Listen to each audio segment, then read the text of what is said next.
Tonight, fire crews have their work cut out for them in Sevier County. Natalie Wattis reports more than 5,000 acres have burned in the Fish Lake National Forest on the Monroe Canyon Fire.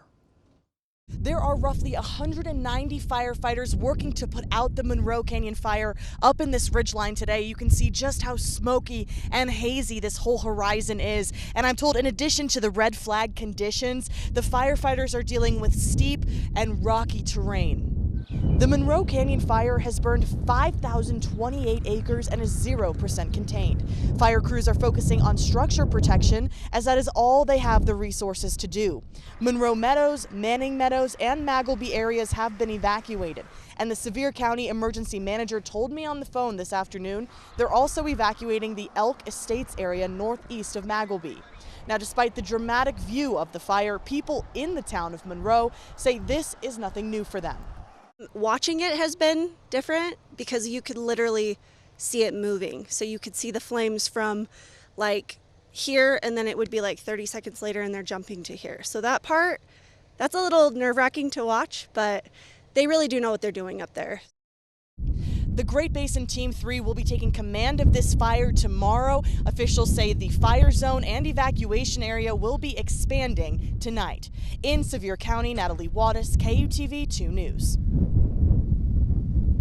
Earlier today, I spoke to a man who owns a cabin near the fire lines of the Monroe Canyon Fire. He is not physically on the property full time, but he has cameras on his property. In real time, he is able to watch as the fire creeps closer to his cabin. Take a listen.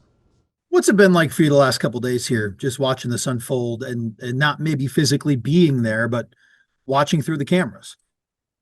It's been highs and lows, like Sunday night, I thought, oh, what's it going to be like, and then you watch them dropping all that on the towers and trying to stop it at the, cell towers and the TV stations and towers and everything. And then waking up Monday morning and it's all calm and they kept it on that side of the mountain. It didn't break the thing. And you're like, oh, sweet. They got a fire line at the ridge. It's not going to come over. And then all of a sudden get messages about 2 o'clock saying, hey, what's it like up there? I heard it come over the ridge, and you look and the fire's right there, and then you're just heartbroken. You're sick to your stomach, stressing about it. And then you see the flames at night, and then in the morning it dies down, the smoke calms and stuff. And you're like, okay, we're going to be all right. And then the winds pick up, and then it's like, oh no, here we go. So it's a roller coaster, How thankful are you that you can keep an eye on it? I'm really thankful. I love it. And I've made so many connections with people with property up there because they've seen my pictures and they're like, oh, so thankful that they get some insight. We have a rental property in Texas last year that got hit by the hurricane, and we didn't have any cameras or anything, and we didn't know anybody because we just bought the property. And so I know the other side of it, not knowing anything and not be able to connect to anybody, And so I've been trying to share as much pictures and much information as I have with everybody that I can find out there. So that was cool. That was like a total relief. You're like, oh, somebody's looking out for me, kind of a thing. I go up there every chance I get, even if it's just for a couple hours. I'll drive 3 hours up there to turn around, spend 2 hours up there, turn around, drive 3 hours home, or whatever, just to get away for a little bit. I go up as many weekends as I can in the year. I spend all the time I can up there. It's something I've worked for my whole life to be able to have that. You remain pretty hopeful? I do. I've got an advantage. My campers are in the meadow, not in the pine trees. And with the flame retardant they've dropped and that kind of stuff, I think, I'm hopeful that way. I still stress I have 2 campers up there, a side-by-side up there, a backhoe up there. I have a lot of personal property up there that I haven't been able to get off. So I'm more hopeful than I should be, but I am hopeful and I'm pretty confident that they'll protect it. They've done a good job so far from what everybody I've talked to. I was just looking at footage that my camera recorded overnight, and they were literally there all night. I seen trucks going by at 2 o'clock in the morning. People camped out right in my front yard at 4 in the morning watching the fire. Trucks going by nonstop all night, siren lights flashing. So knowing that they're there running around the clock is, yeah, definitely reassuring. So more than 5,000 acres have burned in the Monroe Canyon Fire. Many cabins and historic structures are threatened. Another reminder that officials believe the fire was human caused. The U.S. Forest Service is asking for help in the search for a potential suspect.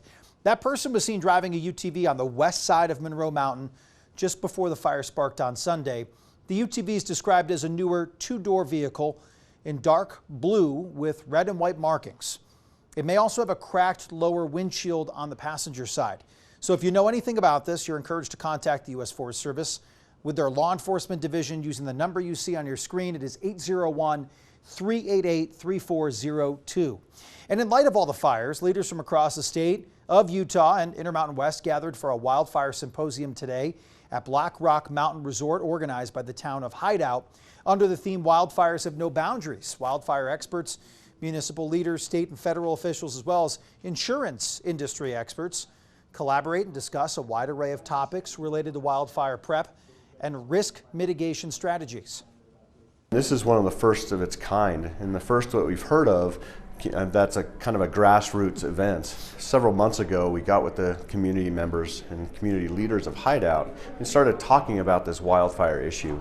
Obviously, with all the devastation that we have on the west coast, it kind of brought it to the forefront to our community members.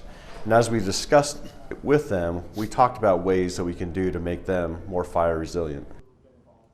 As we approach the 24th, Chief Hales urging the members of his county to refrain from excess firework usage and to consider attending professional shows in your area before doing them at home.